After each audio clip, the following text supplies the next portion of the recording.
Cheese Death Gaming here again. This is a Colt 1911 on the airsoft gun I got. I said I'd do, I was going to do a steering test, and I said I would do one. So, as you can see, there is, oh crap, sorry, the bullets in there, and I'm going to shoot that Pepsi can right there. I'm going to just remove this. It's already cocked. I may need to put the camera down to cock it. It's kind of hard gun to cock, but here's the first shoot. These are iron sights.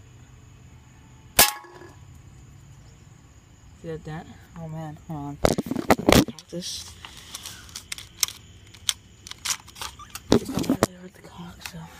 Alright.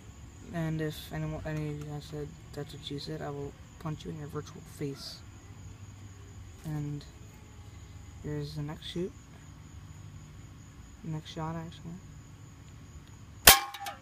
Ooh. Alright. Let me get this. There's that dent. Sounds about 320 FPS. There's two. And I guess that's about it for the gun. I just don't want to shoot all around, so I'm too lazy, but yeah. That was it for the Colt. So, yeah, I'll be unboxing some more stuff later video, so yeah. Later.